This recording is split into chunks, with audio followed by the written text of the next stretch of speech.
Welcome to Indos Across Borders. Now let's jump right into today's episode. Halo semuanya, selamat datang di another episode of Indos Across Borders. So hari ini kita kedatangan Gari Soedarjo, founder of Esaiku, dan Gari ini juga seorang virtual assistant for a startup company based in the US. Gari used to study in the Anza College and then he's transferred to Santa Clara University. Both are located in Silicon Valley. Gari, thank you so much udah join sama kita hari ini. Apa kabarnya hari ini?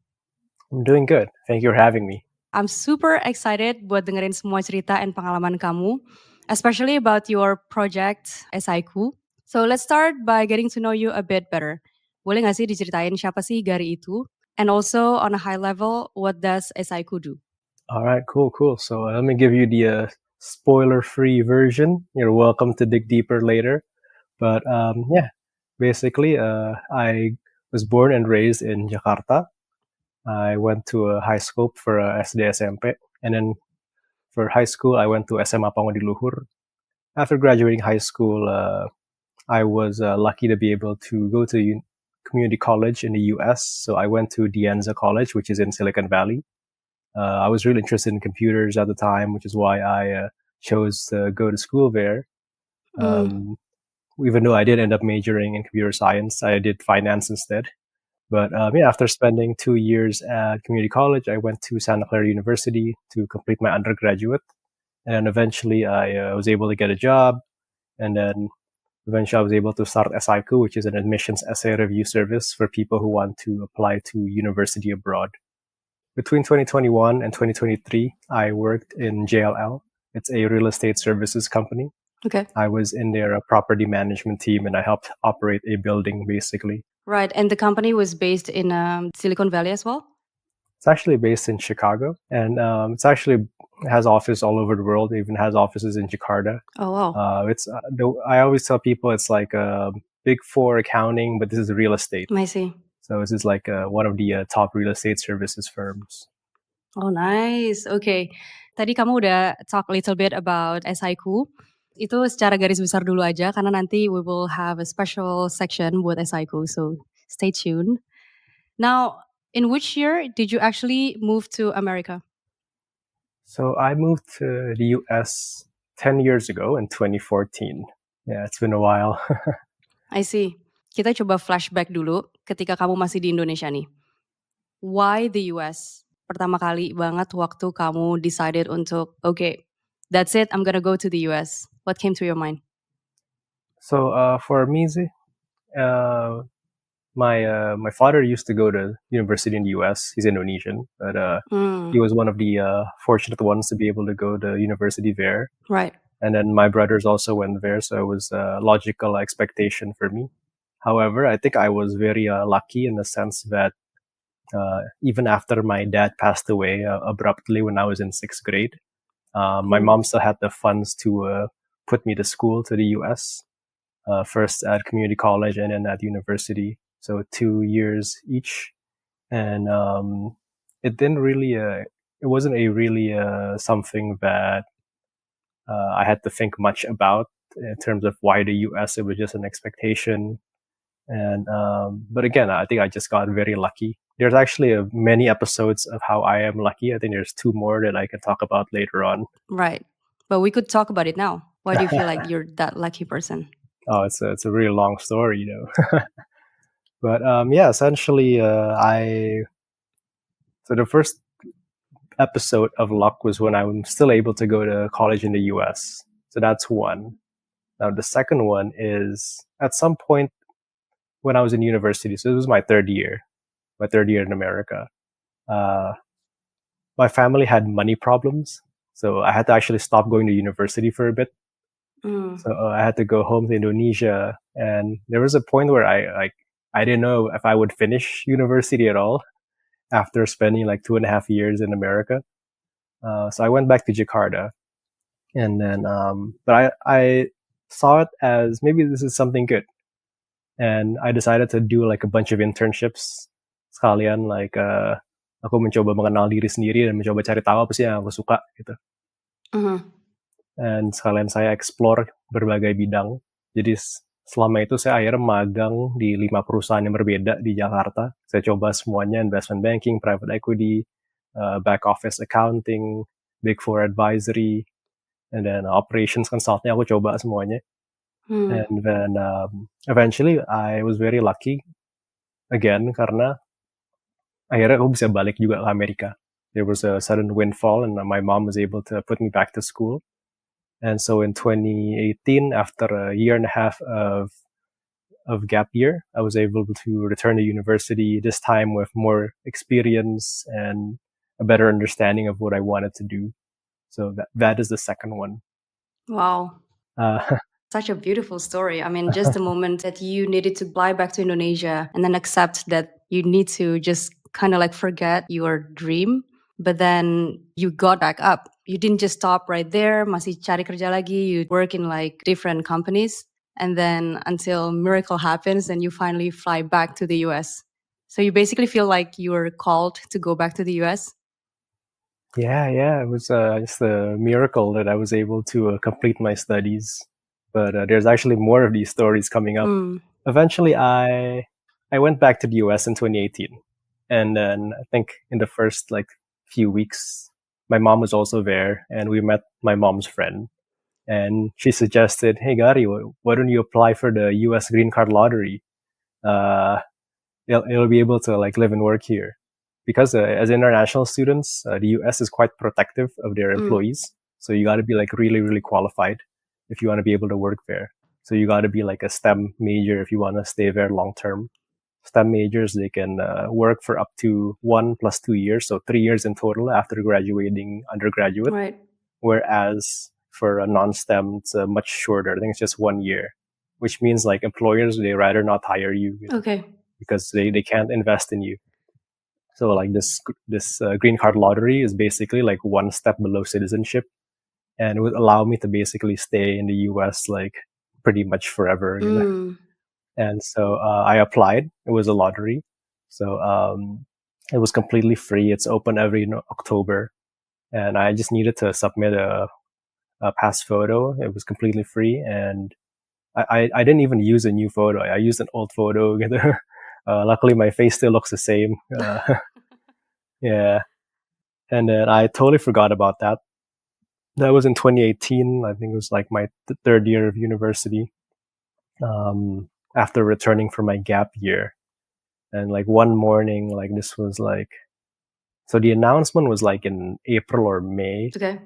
and then I saw the email. Like I totally forgot about it. And one morning I got an email asking for like some documents related to that, and then I thought this was like something that everybody got, and I also completely forgot about that until one day I asked my housemate like, "Hey, did you get this email?" And then like she explained to me like, "Hey, Gary, you won the green card." And then like I was like just blown away. Like I was kind of confused on what to do because like my plans would change again. Right. Uh, Before I was thinking like maybe I'll try to get a job and stick for a year in the US, but now like I might have to live there like forever, which is like another change of plans. But eventually I just followed through, and I talked to some legal professionals there for advice, and they were all very helpful. There was one lawyer based in New York. She's Indonesian. She was also very helpful for me, and then she advised me to return to Indonesia to process it instead of processing it from the US. Oh, why? She says it's just much more straightforward if you do it from Indonesia, because you deal with the embassy there. I think they have more resources basically. Right. And then like, so I went home to Indonesia in January 2020. So I had to like interview with the embassy, do medical checkups and so forth. And I think my medical checkup was scheduled for March. And so I did that. I paid the money to do the medical checkup. It was in RS Premier Bintaro. It was their chosen hospital for medical checkups. And unfortunately, so my interview was scheduled for April 1st. Unfortunately, due to COVID, it was canceled. Yeah, this was an interesting time of the year. Jesus. Yeah. So it it was a pretty low point for me because my plans had to change again, Right. and I had already spent money for the medical checkup and so forth, and they didn't even say like if the interview would like get rescheduled to a later month or so forth. They didn't provide details on that, so like I was pretty much in limbo,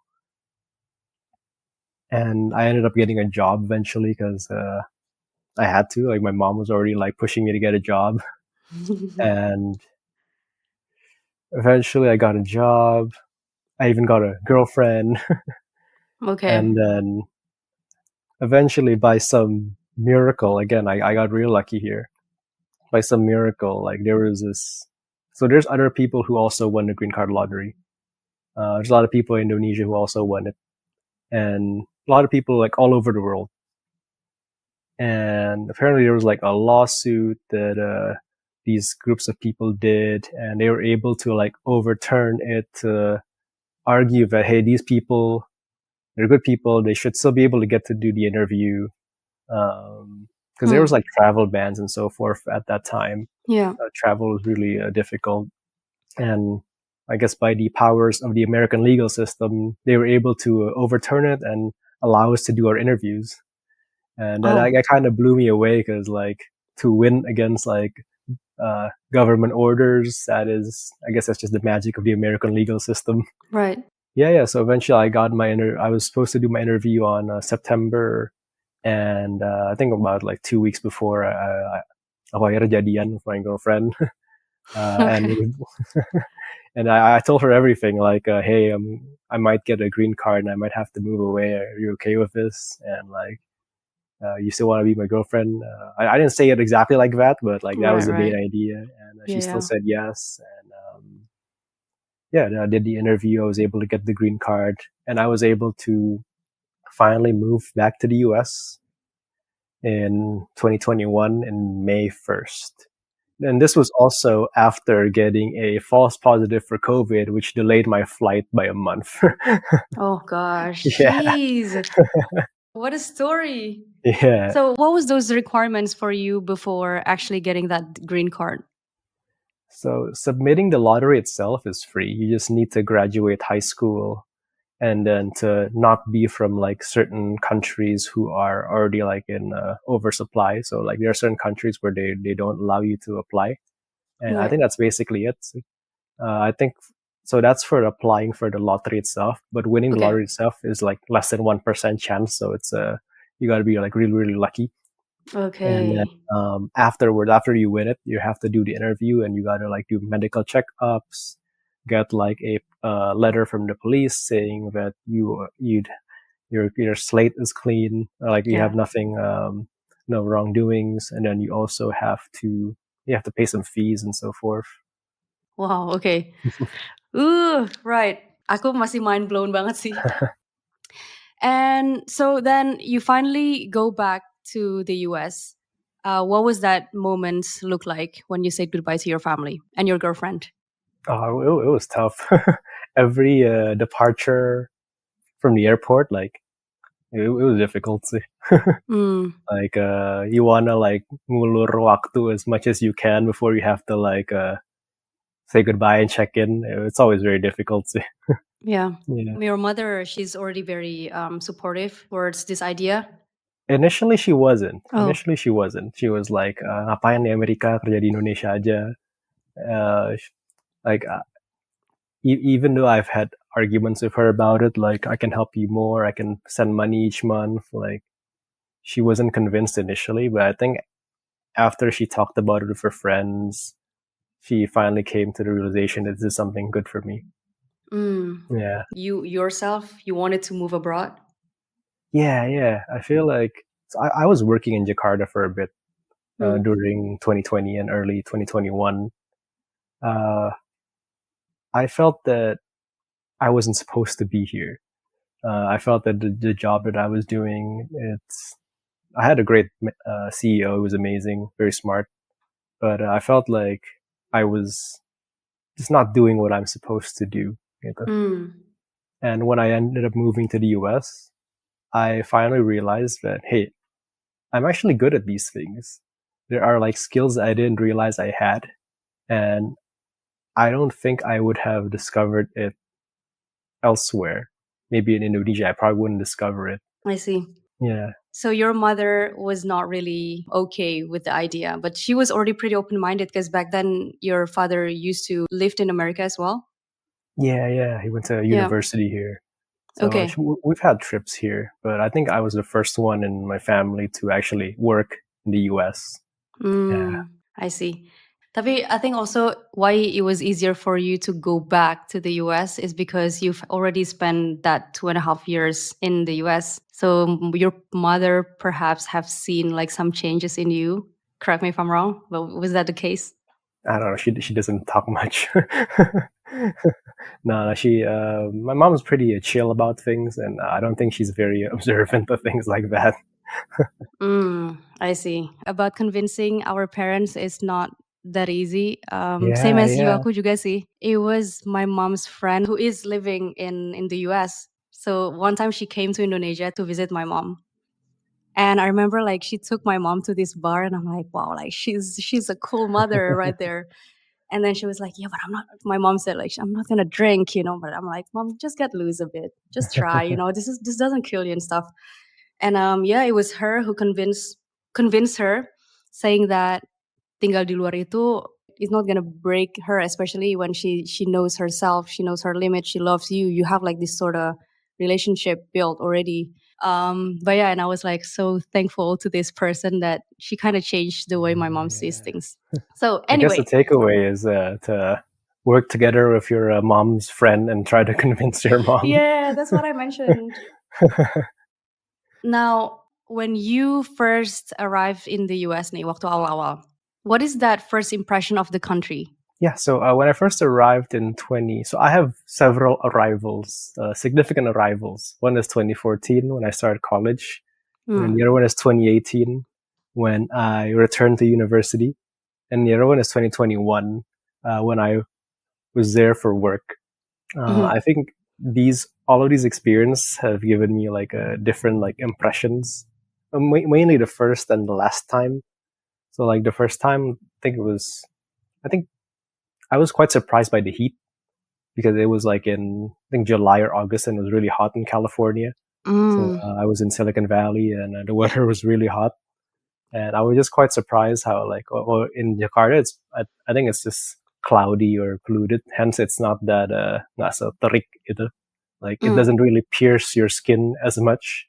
Whereas in California, it's just all clear skies and the sun. So that was quite surprising. So yeah, basically it was mostly the weather. I think back then, like when I was like in college, I don't really pay attention to things that much because we've been there before, so I wasn't as surprised. But I think what I can tell you more about was when I came back as a professional. So back in 2021, because that was the first time I started working in the US. It was my first ever job in the US. It was really interesting because how different it is compared to working in Indonesia. When I was in Indonesia, I was a financial analyst, just mostly working on Excel. And when I wrapped up that job, I realized, hey, I don't think I want to spend like my job just focused on like purely Excel and PowerPoint. I think I'm more interested in like jobs that allow me to communicate, jobs that have like uh, what's it called? Just very dynamic in a sense, and also like jobs that allow me to help people. And so like I eventually got a job doing property management, which is like building operations. So there's this office complex in San Mateo, California. It's in Silicon Valley. So imagine like a really big parking lot, and in the middle there's like three buildings. One is like 5 floors, and the other is like 9 and 10 floors, and they're like filled with tech companies. So I basically So worked cool. on that, and I think one thing is that I realized I had skills that I didn't have. So like for me sih, unfortunately, like Inggris aku lebih bagus dibanding bahasa Indonesia aku. Dan Yeah. kadang sering kali ini jatuhnya malah kayak awkward gitu. And when I moved to the US, I was able to like work and communicate and write everything in English. I realized hey, I'm actually pretty good at this. Mm. Turns out I was just at the wrong country gitu. Yeah. Yeah, and then like But nggak kelihatan gitu dulu like my skills and my abilities gitu. And hmm. that was one thing that I realized from working. But other than that, like I'm also amazed by like their like American efficiency, American directness itu kayak jauh lebih cocok for me gitu. As someone Yeah. yang kayak I'm unable to understand like certain context you know, when I was in Hmm. Indonesia. Okay, so tadi you mentioned that your English skill is better than in your Indonesian when your Indonesian is your mother tongue. How did you get to this level? So I think I was one of those kids yang orang tuanya tuh kayak apa-apa mencoba ngomong Inggris ke gue gitu. So like they try to like speak English with me all the time when I was a kid. I was also like watching a lot of like American TV, like Cartoon Mhm. Network, and then Nickelodeon. And I think a lot of kids will experience the same thing, especially like the younger generations who are Yeah. like from like a very, very early age, like using their iPads to watch YouTube and TikTok. I think they will also experience the same thing where their English is much better in their Indonesian. Mhm. And yeah, for me, I think it's I guess the blessing and the curse. I guess ideally you want to be able to be good in both languages, but I think for me, I was tipping more towards the English side of Mm. things. You feel more comfortable speaking in English. Yeah, yeah, That's interesting. Wow. Okay. yeah. So buat teman-teman Indo yang pengen get used to with speaking English, I think try to expose yourself with TV-nya pakai yang Americans and then watch like all those like dramas, comedies, documentaries, all of like the Americans ones.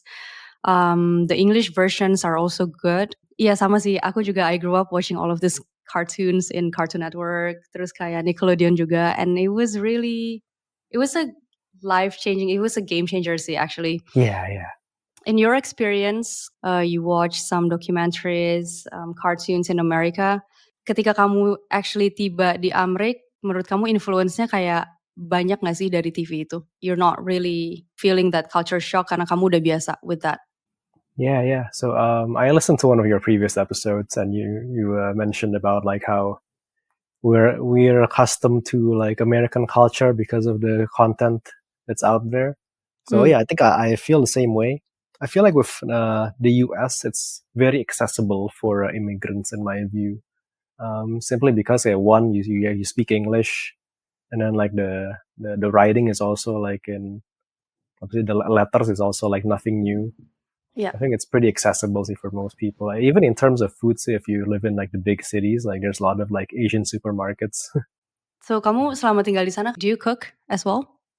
Initially, I didn't. Initially, I was very American in the sense that asal kenyang aja, even if that meant just boiling chicken or. Okay. But eventually, like when I moved back to the US in 2021, things started getting expensive, and I eventually started learning how to cook. And I'm actually quite proud of my cooking skills right now. There was a moment where like I dedicated myself to like cook something different each week. So I eventually became a hobby, and it was a form of therapy for me to Mm. be able to like work with my hands and turn like raw meat into like chicken teriyaki or like salted egg fried chicken, or even like satay. Like it was. I take pride in my cooking skills now. So. Mm. But was it hard to find the ingredients, like Indonesian ingredients? Uh, so for the Indo foods, I actually use like instant mixes. Like Okay. bumbu sasetan yang instan gitu. They Yeah, have a yeah, lot of yeah, yeah. those in like Asian supermarkets here. So like I used like Right. the rendang flavor or the gulai one. Like that was like a pretty like easy hack sih for cooking Yeah. Indonesian food. Iya benar-benar. Yeah, Setuju banget, setuju banget. Bantu banget yeah, itu. yeah. Buat kita-kita yang nggak tahu cara ngegodok, ngeblender bawang dan Exactly, lain-lain. exactly. Yeah. So Yeah. when I first arrived di sini aku juga kayak gitu sih, cause I used to kayak ngegojek or like just buy food from restaurants. When I first arrived, I told my husband kayak I don't want to cook. I don't like cooking. I never cook. You know, the only thing I cook probably like something very easy like chicken nugget or kayak Mhm. You know, when back then when I was living in Bandung, everything was so accessible, very cheap. Hmm. So when I moved here, I said to him like, no, I'm just gonna Uber everything. But oh my god, the price the Uber Eats is so expensive. I could not afford living like that every day, and it's not really like lifestyle in Europe as well. Probably the same as you, where you cannot always like buy things from Uber Eats because nggak bisa lah spending kayak like I don't know like 18 untuk makan siang and then another 18 for dinner. At the end, you're not gonna save up, you know. So itu that environment really pushes me to study thanks to YouTube. I just go to YouTube. I mean, to actually like cook something that is like adding this, adding that, garlic, another thingy, you know, like this is all of it is thanks to YouTube. Until sekarang aku after I think a couple of months after, karena nggak ada restoran Indonesia juga di sini, and I miss my Indonesian food. So it really pushes me to masak terus sih. I cook almost every day now. Awesome. Yeah. So when you were there, what is that typical day look like for you? So when I was in university, it was always pretty different. But Mhm. I think towards the end of my university years, I tend to prefer like morning classes. So like 8 a.m. classes, I love those. It Oh, made you're a me feel morning person. productive. Yeah, yeah. It made me feel productive. So like, enak aja gitu, like beres kelas, and then like you probably only have like like a few more classes, and then you're done, you know. And I think it's just the feeling of waking up in the mornings that I enjoyed. And then I think I went to the library a lot because libraries in there are very nice. Like they're Mhm. very like suitable for studying, and they have like computers you can use. So as students, you don't have to like bring your laptop. You can just log into their computer and just work from there. That was very very convenient. And then yeah, just classes and going to the library. Yeah, sometimes I go to the campus library. Sometimes during weekends, I would go to the local city library. So they're always pretty nice to work in. I think that's one thing that I didn't quite get to when I was in Jakarta. I think the closest thing is just working in like a cafe back then. Yeah. And yeah, I would say that's my favorite place, the library. Do you consider yourself a geek or you're an extrovert? So I would say I'm quite a nerdy person deep down. As for like extroversion or introversion, I started off as an introvert, but eventually, I think just being in America and like having to like interact with a lot of people, I eventually started to tip towards the middle. I think the last test I did, I was like a 52% like introvert, which is like right in the middle. You Okay. Yeah. So what was the interaction looks like in the US? So when I was in If we compare it with Indonesians, yeah. yeah, so I think I can mostly speak from my work experience because back when I was in college and uni, it was like first 2 years of college, there was like a lot of Indonesians at my campus. So like I had a lot of company. I never felt homesick. It felt really fun. And then Mm. like third year, we go to our separate universities. We transfer. So like I was like a third year student at a different university. There was like fewer Indonesians. Started getting lonelier, and it was difficult to make friends actually. I feel like when you're abroad as a student, if you do want to make friends with like the locals, you gotta. It takes time. It takes time, like you gotta have like shared struggles, like whether that be like in the same class, like same group project, or like same job or whatever. Um, in my case, I made like a few solid group of friends back then. I think there was like only three, but I hold them dearly. Mm. They were all transfer students as well, and they all had like the same struggles because in our campus, there's not a lot of transfer students who moved from community college to university. Most of the students there like started from like high school directly to the university, so they all had their group of Mm. friends. So it was kind of so we were kind of like the outcast in the university, the forgotten ones. Okay. But So this what yeah, makes you guys like super solid. yeah, yeah. So yeah, we were pretty close. We still keep in touch now. And then in terms of work, so that was like when I really got to interact a lot with Americans. I was also able to like improve my English a lot during those 2 years I was working there. So my writing skills, my speaking skills, they all improved because my job was basically the title is property administrator. Mhm. People might assume it's just an admin role, but it's actually like an operations role in the sense that I have to, in the team of three people, the property management team, and like four engineers, building engineers, we have to like make sure the building operates. So like imagine like you have an apartment and like you have a problem with your like toilet. Yeah, you complain to someone, right? So Mm. in this case, like the person you complain to is me. Mm. Okay. So like I had to like deal with like a lot of phone calls and then like Right. a lot of emails and like help solve problems. Mhm.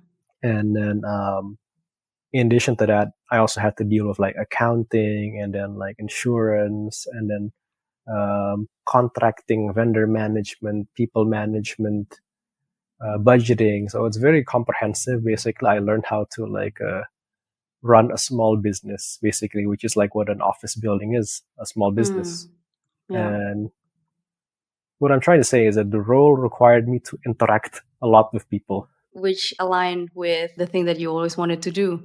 You want to be able to help others and become that problem solver as well. So how does that Yeah, make you yeah, feel? yeah. I really enjoyed that job. I was like, I felt like finally, this is what I'm actually good at.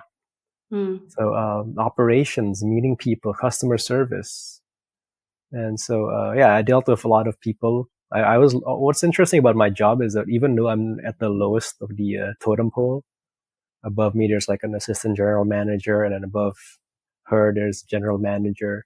Even though I'm at the bottom, I'm able to like manage these people, like manage like Americans, like these vendors, these tenants. Like I feel like not a lot of people get that ability to when they're working in the US to like tell people what to do. Yeah, yeah, yeah. Especially Yeah. for Indonesians, must we feel great? Yeah, yeah. It felt great. So Yeah. yeah, Okay.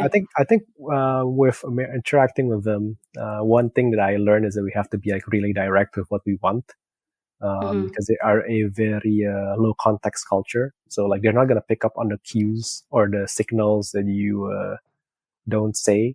Jadi I had to like force myself to be direct gitu kalau nyuruh gitu kayak I have to make sure I'm direct. I don't want to annoy them by being indirect gitu. Dan kadang Mm. it's hard gitu kayak takut kayak what if dia my Indonesianness shows up gitu kayak takut dia kayak tersinggung atau marah gitu sometimes kayak Yeah.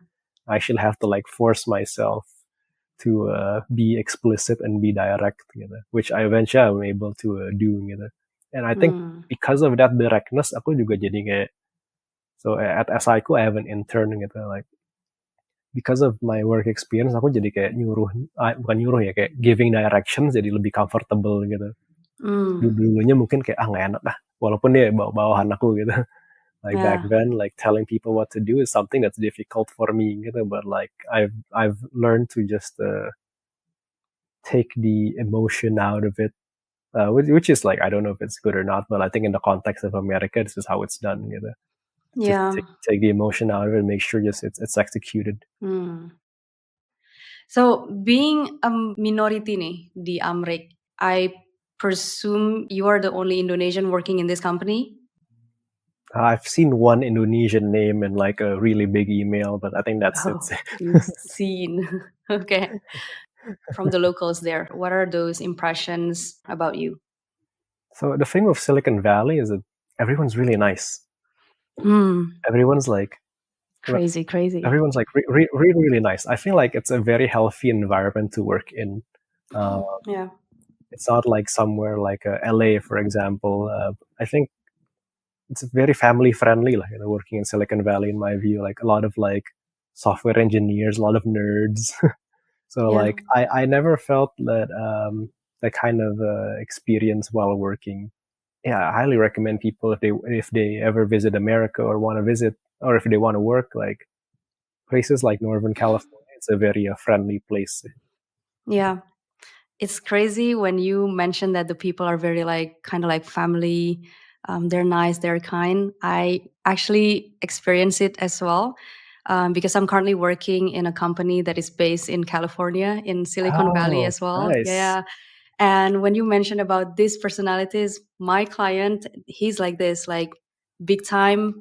Whenever like the team make a mistake or something, the way he approaches the problem and convey his message is very kayak sayang gitu loh. Whenever I read it, I'm like, oh my god, you're supposed to be mad because this is big. But his approach is very different. More like dia tanya, what do I need to provide in order to make this project work or stuff like that. How can Yeah. I help you out? And I'm like, you're the boss. We're supposed to help you out. But it was just so interesting. I messed some things up as well. Obviously, it's something normal to happen when you were working, but he's just not get mad.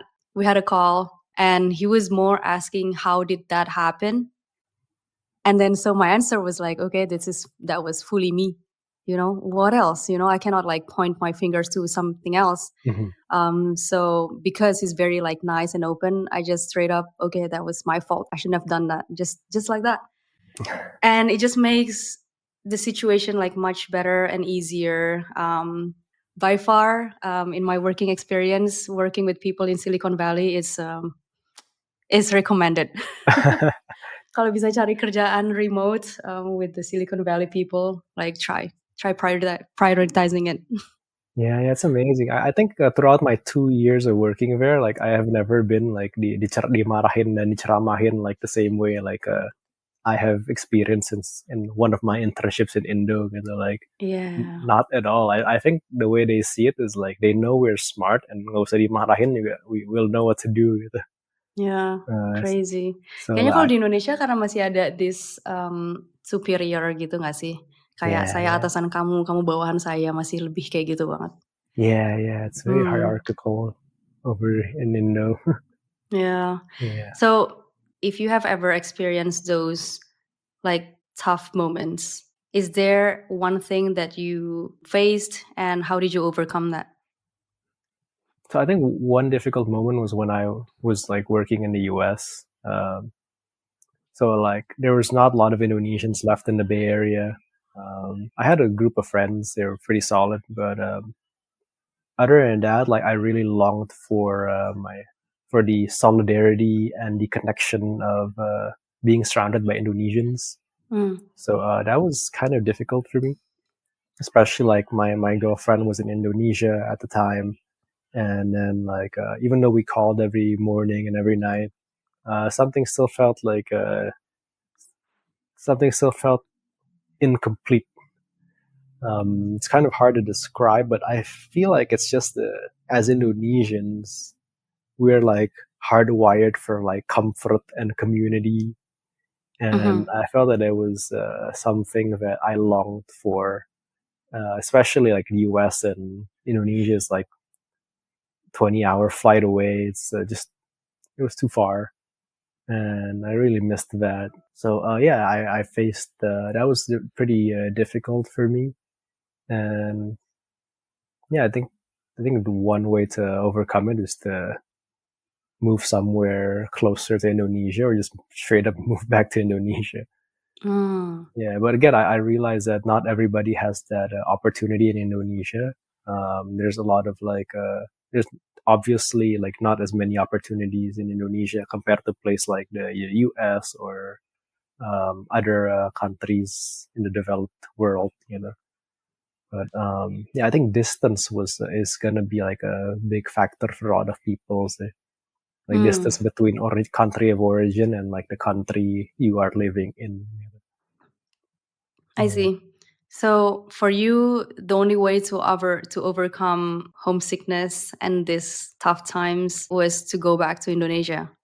Yeah, yeah. I see. Okay. Aku Yeah. juga I relate so much. So back then, before I moved to France, um, I was living in Bali during COVID time because I had Mhm. this Airbnb business that I started, and then the COVID. So it was making some money for a bit until it didn't. And I was in Bali. I thought I had it all right. After my parents passed, my dad passing, my mom she got back up, like she's okay. My sister got married. My work has been like so good. I have this business, and then I already started working remotely with American companies. But then there's this one thing that feels so empty, and I knew that was being separated by the distance with my husband, who's at that time in France. So itu kayak nggak bisa banget sih. I was living in Bali. Everybody laughs, like they're longing to be able to live in Bali, doing remote job, even having businesses. Mhm. And I was already like doing that, but I was still not happy. That was the moment I said to myself, I just need to be with him. He couldn't fly to Indonesia and he couldn't live in Indonesia. So the only person could move is me, because it makes sense. I Mhm. work remotely. I just need to bring my laptop and that's it. Yeah, yeah. So yeah, completely get it. Especially when Mm. it comes to love. This is part of your future as well. I can see your smile. Yeah, But yeah. yeah. So, how long have you been together with your girlfriend? So it's been 4 years and 2 months. Okay, 4 Yeah, it's years. been a Wow, that's while. that's long. Yeah, Okay. yeah. Yeah, I think in a couple of months you gotta be prepared to like propose. Yeah, I don't know. It's just in my experience. My Mhm. husband at that time, Totally. boyfriend, after 1 year, 2 years, he was already asking to get married, and I'm like, bro, like I'm not ready for this. Let's give me 5 years. Give us 5 years to like belajar dan mengenal satu sama lain lagi. And then 5 years came. He called me and he was like, "Babe, fly to France. We're gonna get married. Oh, No pressure. wow. You have your own timeline." And I mean, I think you're already good doing that big thing, that tough thing, to leave everything behind. In your case, US, like your big dream in America, you fly back to Indonesia to pursue this. And I think Mhm. this is beautiful. Thank you. I'm curious, that transition when you leave everything behind dari Amerika kamu balik ke Indonesia. Susah nggak sih kayak untuk tune in lagi sama the new life that you need to build back in Indonesia? So I think it was kind of the one gap that I felt is that I had to like readjust to like understanding what people really mean because I was used to like just understanding the surface level things like Right. what is spoken, like understanding those cues. It took me a while. Yeah, like understanding certain social cues, Hmm. so that takes some adapting. Jadi kamu ngerasa kayak, I can Yeah. imagine like you kayak jadi anak bule dari luar, datang ke Indonesia terus kayak, oh, I'm a bit lost. Like, why are people so different? Why do they act and just live differently? Yeah, I think even Yeah. now I haven't fully like adapted, especially when it comes to like work in the U.S. work culture, Indo work culture. Like I Mm, haven't fully adapted to, like, because in the I U.S., see. like after like 5 p.m. they don't bother you anymore. Like you're free to like do whatever you want. Like you're free to like meet your family, and like you're free to like start whatever project you want, which is what I did during Mhm. after hours. I worked on my own personal projects. So but in Mm. Indonesia, like it's assumed that if you're hired by someone, they own you for like 24/7. You know. Yeah, So yeah, yeah. I think there's still like a hindrance for me, which is why I ended up doing a virtual assistant job for a company in the US right now. Mhm. So I stay up till like 1 or 1:30 a.m. at night, Oh, work because for the two time hours. difference. Yeah, yeah. Mm. So I've been doing that for a couple of months now, and like pay's been pretty great. Even though I only work Yeah. 2 hours, like the considering the effort and the amount is pretty significant for Indonesia. Mm. Yeah. Have you ever tried to convince your Indonesian friends or family untuk kayak find a job like just like you, like virtual assistants, because the pay is like so much better, especially when you live in Indonesia earning dollars? So I don't really meet my friends as much now. So I haven't been able to like convince them otherwise. Right. I do think that it is a good opportunity because of the cost differences.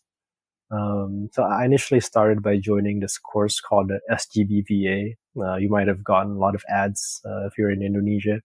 Mhm. But yeah, I joined this course and basically a virtual assistant training course. And then I felt that instead of me learning on my own, I think it's better if I just do the fast track and take a course. I think it was like 4 juta, I think. And Yeah. then yeah, afterwards, I was able to get a job. I was able to reach out to some people on LinkedIn and they got interested. I offered like a free 2 week free trial of my service first. And then eventually they wanted to extend and I was able to get it. But yeah, yeah, it's still not easy to get that role. I think for me, I was lucky in the sense that because I've already worked in the U.S., they kind of know what Mhm. to expect. But Yeah. I've noticed a lot of other Indonesians are able to get such jobs as well. Maybe not from the U.S., but from other countries Mhm. around the world. So I highly recommend such jobs. Yeah, it's crazy how the world is like moving now. Another crazy thing is that I did the same way as you. So I remember being like, okay, this course costs like a couple of millions, but I don't see that as a cost, but more of a investment. Like I'm a like always be learning type of Mhm, person because I know whenever you learn about something, eventually kayak kita bakalan metik hasilnya deh no matter what. Tapi you just need to find, you need to look for what's good for you, what's not good for you, what's hard for you, what's not hard for you. Kayak semuanya harus dicari gitu loh. And at the time I bought this course, UI UX designing, mhm. video editing and stuff, and I didn't know that my courses would land me a job Oh karena sekarang wow! I work as a podcast manager with this guy in San Francisco, Wow! and it was just crazy sih karena aku belajarnya during COVID time, and Mhm, that time I mean I knew nothing about like remote working and kayak what would this be, like mhm, learning the designing, coloring, and stuff like that until it just all paid off aja gitu loh. Kayak as you said, kayak the pay is very good and all these people are mhm, very like they're also loyal to their workers. mhm, In my company, everybody has been working over 5 years. He was the one who approached me as well. And I was like, yeah, I want to be like in your team, like direct. I'm going to work like for the next couple of years, making my like more and more income while doing my project. So like we're basically like doing the kind of like the same thing, mhm. which is interesting. Now, I can see that your project is all about helping Indonesians, which is very, very beautiful. And I love that about your project. What made you start Esaiku? So being in Silicon Valley, I am exposed to a lot of like founders. Even though like sometimes it's just like a person, like a founder, like go come to my office, hey, my fitness center card doesn't work. Gitu. So Mm, and they need me to like activate the fitness card because we have a gym in our office for our tenants. So okay. like through interactions like that, eventually I got inspired by them. We also have a WeWork in our building, so there's like a lot of like young tech founders as well. So I Okay. think Wow. slowly I got inspired by them and I got interested in like startups and tech again. I was interested in back in high school, but I lost interest at some point. But because back then, like I only know like the fast growing startup, become a unicorn kind of thing. It was recently that I found out that you could be like an indie hacker or a solopreneur given the technology we have now. And so I experimented on like learning how to build websites using no code tools. I Mm-hmm. experimented for like a lot of different like tools. And at one point, I got inspired by Peter Levels. He's big on Twitter. He's this solopreneur who's like making like a lot of money through his businesses. He's lived in Mm-hmm. Bali and like all over the place. And like he basically attempted like 12 startups in 12 months. And even though he didn't finish all 12, one of them got traction and it was like a really big success. So I tried to do that. I tried like 6 micro businesses in 6 months. And then the first one was a podcast. Unfortunately, it didn't quite pick up, even though I learned so much very important skills through that experience, Mm-hmm. whether that be like speaking to the camera or like how to edit audio. It was a really valuable experience for me. And then the second one was Esaiku. Back then it was called Esaiku before I changed the name. So a few months before, I had a friend. His name was Ariel, and he wanted to apply to. So he was in the same position as me. His mom got a green card, and his whole Right. family was able to move there. And so he went to community college with me as well, and university. He went to a different school, but he was a trained architect, and he had been working for some time there. And he thought about like pursuing a master's just to fulfill his curiosity and to upgrade himself further. Okay. Unfortunately, he was more of a software kind of person, like a tools kind of person. So he wasn't really like into like writing. And Mhm. so he asked for my help, and I decided to help him. And so, like, I think for like 6 weeks, I helped him with his essays. We discussed a lot of ideas together, and eventually he was able to like get into like 4 out of the 5 schools that he applied to. He got into Cornell, Columbia, Penn, and Harvard. And Wow. eventually I thought, hey, why don't I start like, why don't I offer the service for more people? And Mhm. so I started that back in June 2023, so like mid last year. But I didn't stop there. I launched a third project, which is like a crowdfunding site for students. Uh, No. yeah, I use no code Okay. tools. I used Stripe for payment, and then a bunch of different integrations. I made it on my own, but when I launched it on Product Hunt, which is like a website for people to launch products and like get upvotes and basically like get credibility from the community, there was like maybe like only two upvotes like during launch. Like one of them was my housemate, and one other person was just this random person. And I thought, I think I don't want to experience this again, like launching a product and have no traction. I'm just gonna do Mhm. marketing and like focus on like building my brand. So that was one realization that I had after like launching and like having almost zero traction at all. And so Yeah. a few months later, I think it was like September. Turns out a lot of people got interested in my service. I had offered like free essay review calls back then. How did you So get all these people? Sorry to cut you right there, but how do they know that you exist? that's a good question. So I used Instagram ads, and I decided to implement like free essay review services, like for like 30 minutes, like completely free. And this ended up being like a conversion method for like me to get like my paid clients. Mhm. So yeah, because after like these reviews, people usually realize, hey, I think I need help with my essays, and eventually they became like full time clients.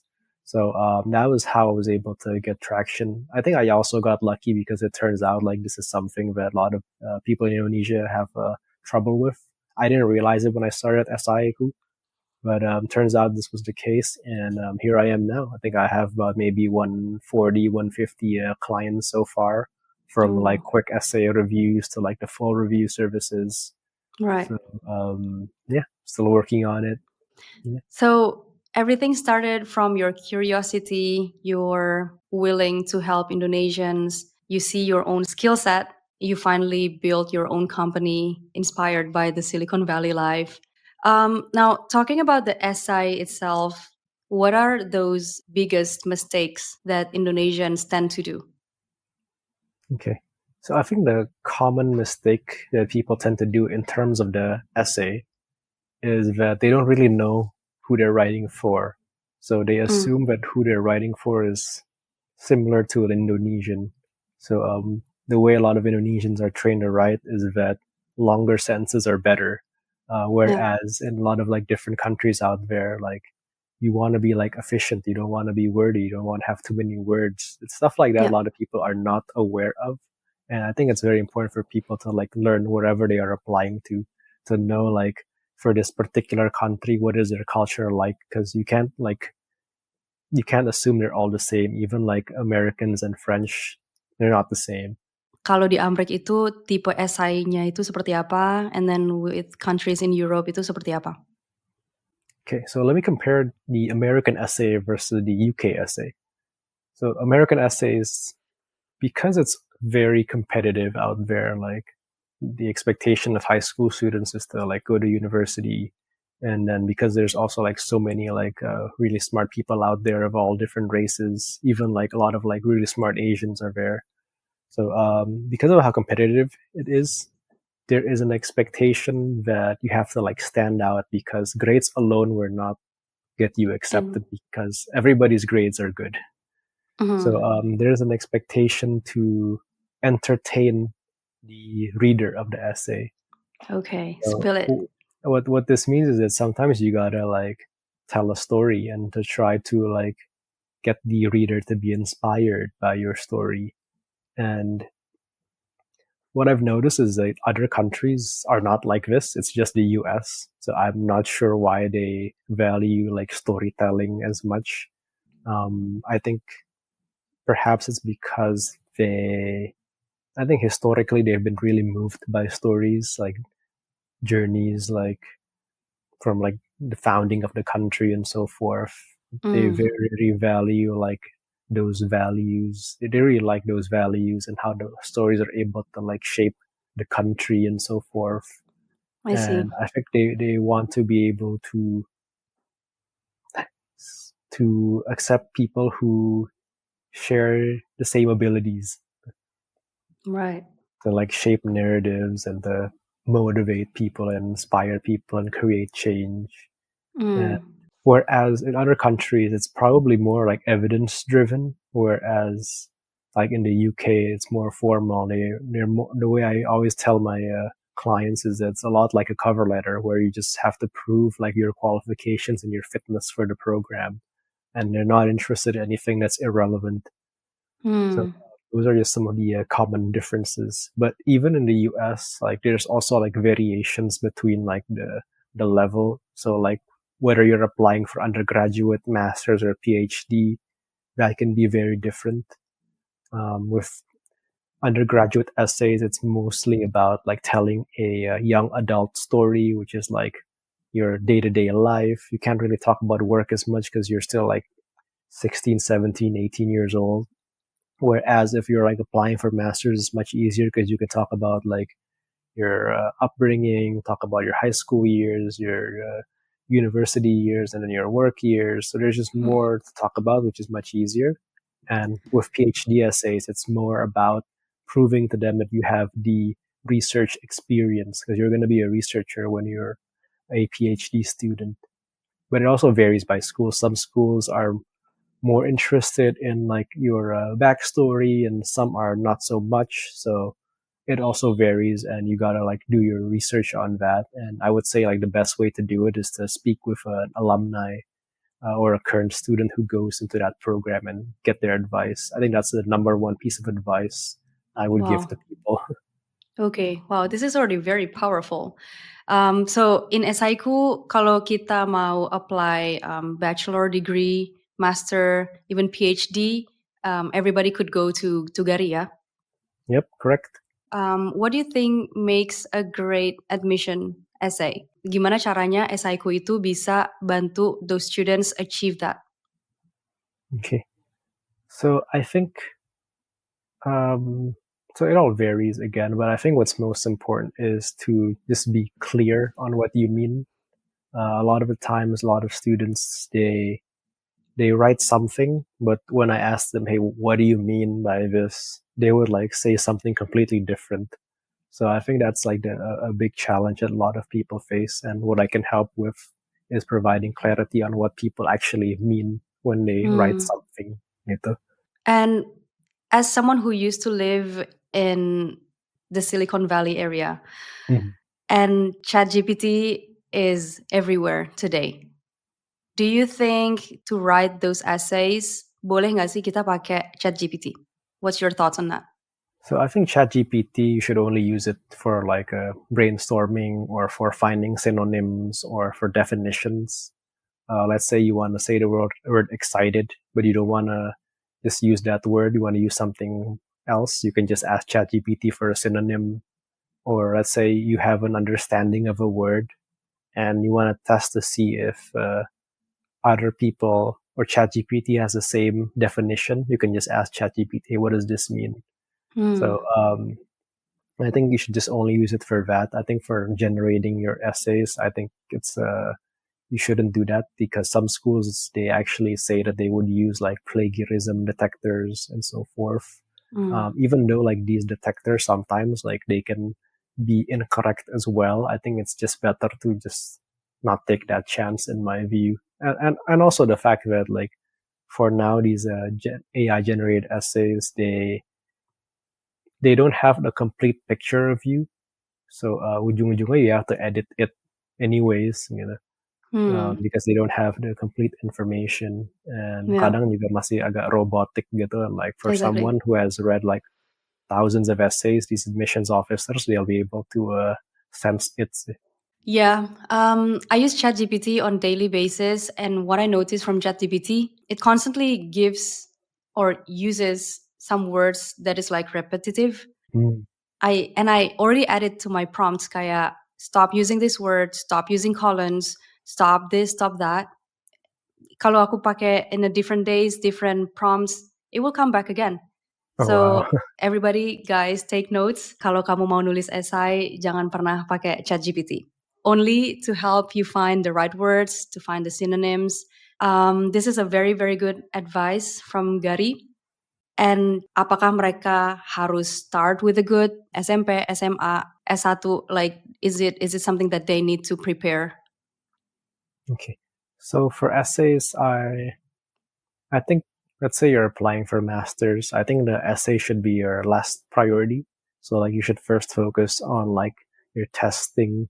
So like the GMAT, GRE, TOEFL should focus on that first because those things take time for you to learn. Yeah. And then you should also like focus on the administrative side, like getting recommendation letters. Focus on that and getting them signed off if you have to write them on your own. And then yeah, I think once you're done with that, that's when you should work on your essay. So I think with essays, you should start working on them maybe like 2 to 3 months before the deadline. So that's my view. I think Right. in terms of everything else, if you're applying for masters, I think these top universities in the US they have started to acknowledge that you can come from an Indonesian university directly to a top Ivy League master's program, for example. Like Mm. before, like there was this assumption that like, oh, just because I go to this random university in Indonesia, I can't get a master's at a top school. So I think right now what's great is that they're more open to that, and there's also like representation being driven by a lot of these Indonesian students who go to school abroad. I personally have like a client. He went to this super random university in Indonesia. It's not even in Java, but it's who knows where. But he's really smart, and he's able to get into. He was able to get an acceptance letter into Cornell, which is like super inspiring. Okay. Yeah. So, tadi you mentioned also about the recommendation letter. How can they get this recommendation letter, and what type of recommendations letter that they could get, that they should get? Got it. So I think for a lot of my clients and the people I talk to who are applying to masters, for the people that they get recommendation letters from is usually from like their research advisor in undergraduate. Mm. So like whether that be for skripsi or maybe there are also instances where you are like an assistant docent. So like it's from these kinds of experiences that they get the recommendation letters from usually. Okay. And in terms of writing, so in Indonesia, unfortunately, a lot of these professors and managers they are so busy. So usually you have to write your recommendation on their behalf, which is also tricky and something I cannot help with, Mm. unfortunately. I Yeah. see. Okay. So what about Mhm. those like kuliah umum, or these classes provide some sort of certification that you have already attended like these classes? Does this help? Is it something that we could bring to the universities?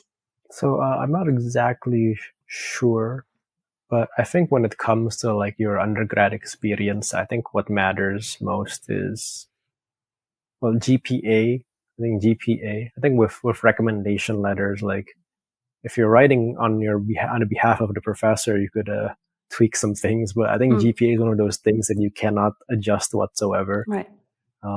So like if you're the unlucky ones that did not get a good GPA in undergraduate, you'll have to like compensate it with like your work experience. So you have to like be like really stellar at work. So, and I think I've also noticed is that a lot of people who get accepted to these top universities for masters is that they have like spent at least like 3 or 4 years in the same company. Okay. Right. Yeah, just to show dedication. I see. Is there anything else, like any advices about writing an essay or something that you would like to add regarding to Esaiku? So any other advice? There's a lot of advice I could give. For sure, yeah. But it'll take forever though. Yeah, I mean, don't spill it all unless they're not going to go to your website. This is where they need to go to your website to check it out. Thank you. That's esaiku.com and our Instagram, esaiku.id. But I suppose I could give one more advice. So for the first draft, just focus on finishing it. Doesn't have to be perfect. A lot of people, they work on their first draft. It's not even finished and they like try to edit that like first 2 paragraphs to ensure perfection. Don't do that. Just focus on speed and focus on finishing that first draft. Once you're done with that, that's when you can revise it and get feedback from other people. So don't be too perfectionist on the first draft. Just focus on speed. My next question is, lanjut di Amerika atau balik di Indonesia? So I think for now, I prefer Indonesia. But again, I think that's because my circumstances is that my life is not, even though it's not that great in Indonesia. I mean, it's polluted. Air quality is horrible. Yeah. I probably won't make as much money as I do, like if I lived abroad long term. But I think my life is also not that hard here. So like it's just mid. So just okaying it. But I think for the sake of like family and my girlfriend and like the cousins and uncles and friends which I've built up over like the 18 years I've lived here before moving to the US, I think that makes it up for it for me. However, I don't know. We never know what's going to happen, so we'll see. We shall see. Have you ever had that conversation with your girlfriend about, do you want to consider moving abroad? Like maybe tinggal di Amerika is not a bad idea. She says she's okay if it's like a couple of years, but I think it's just me. I've had enough of like the US. I've been there for 6.5 years. Maybe if it's somewhere like within Southeast Asia, I would like consider it. Like maybe like somewhere much closer. I think that would be a much easier decision compared to like North America, which is like really far. Any ideas of the countries? I think Singapore would be great. I think. However, it does have some drawbacks. I heard like it's the culture of excellence is very intense there, so it does have its drawbacks. But I think it would be a nice place to actually live in, given its proximity to Jakarta. Yeah. Yeah. So those are just some things that stood out in my mind. But I don't know. We'll see. We shall see. It's interesting you mentioned Singapore because I think you're not the type of person who like to stay stagnan gitu. You're someone who always wants to like improve your skills, kayak belajar something new. Just the fact that you could mention Singapore, it's a rich city. Yeah. But I think in a perfect world, like if I would be able to like fly like every month from the US to Indonesia, I think that would be great. Like every month. Yeah. Like that Indonesian comedian Panji, he comes to Indonesia so often, like from New York, and like, okay, I think this is tolerable. Where is he based now, Panji? He's in New York, I think, like Brooklyn, I think. Yeah, damn, he's living this American dream. Yeah. So, one thing, if you could give an advice to Indonesians who's considering living abroad, kira-kira what is that advice? So maybe it's not an advice, but maybe it's an idea. So I think in Indonesia, we often get told that Indonesia is a very rich country. Like, why leave it? in terms of like resources, like financial resources, natural resources, people always argue that we're a very rich country. You know? But having worked in the US, there's a lot of even richer countries out there with more money that can pay you more, with more capital that can pay you more. And I think that extra money could be put to good use. You could help your family, even if you just send your parents like $200 a month, which is like 3,2 juta, is like a significant amount to like most people in Indonesia. You know? So like, I think that is like a misunderstanding a lot of people have, is that a lot of people assume that di negara maju kayak ya gajinya gede, cuman kayak biaya hidup juga gede gitu. But for me, I would if it came down to money, like I would rather live in a place with higher salary and higher cost of living than like a place with like low salary but low cost of living. Gitu. Soalnya paling enggak ya I could save up gitu. Paling enggak I could like adjust my lifestyle. Yeah. Gitu. So I think that's an idea that I want people to understand, is that like di luar sana, like a lot of countries are much richer financially that can support you and your family better gitu sih. Yeah, that's beautiful what you just said. Thank you for sharing that advice. I have one last bonus question. Cool. What would be that short letter to your younger self? I think my letter would be just be nicer to your parents. So I feel like I wouldn't change anything given what I have now, but I think what I would change is the way I treat my parents back then, like especially my mom.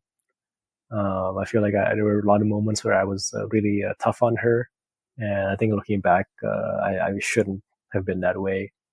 She's still around, which is good. I still live with her right now, but I guess my message to a lot of younger people is to just be nicer to your mom. That's another beautiful message.